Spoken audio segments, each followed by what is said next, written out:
എൻ്റെ അച്ഛോ ഇത് ഉറപ്പായിട്ടും ഇൻറ്റിമേഷൻ വിടേണ്ട പക്ക റേപ്പാ. എന്റെ പൊന്നു ഡോക്ടറെ അങ്ങനെയൊന്നും പറഞ്ഞ് പേടിപ്പിക്കില്ലേ. അളിയനൊരു അബദ്ധം പറ്റിയതാ. അളിയൻ്റെ അബദ്ധം ഒരു മികച്ചൊരു അവസ്ഥയിലേക്ക് തന്നു അബദ്ധം. പക്ഷേ ശ്രീവാച്ചൻ അങ്ങനെ ഒരു മോശം വ്യക്തിയല്ല. ഇങ്ങനെയൊക്കെ സംഭവിക്കാൻ നമ്മളാരും പ്രതീക്ഷിച്ചില്ല. എന്തായാലും അവനെന്തോ ഒരു മാനസിക പ്രശ്നമുണ്ട്. അടിച്ച് ബൂസായിട്ട് എൻ്റെ മുന്നിൽ നിന്ന് മണത്തിന് നിൽക്കാൻ മേലായിരുന്നു. ഡോക്ടർ പ്ലീസ്, എൻ്റെ റെസ്പോൺസിബിലിറ്റി ഒറ്റ പ്രാവശ്യത്തേക്ക്.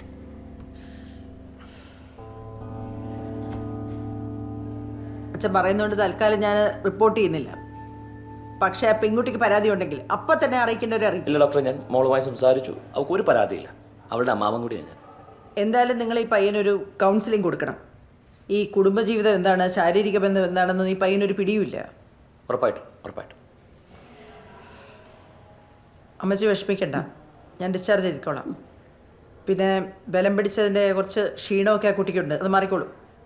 മരുന്ന് കുറിച്ചിട്ടുണ്ട്, കൃത്യമായിട്ട് കൊടുക്കണം. ആ കുട്ടിക്ക് ഏറ്റവും ആവശ്യം പരിപൂർണമായ വിശ്രമമാണ്. Thank you doctor.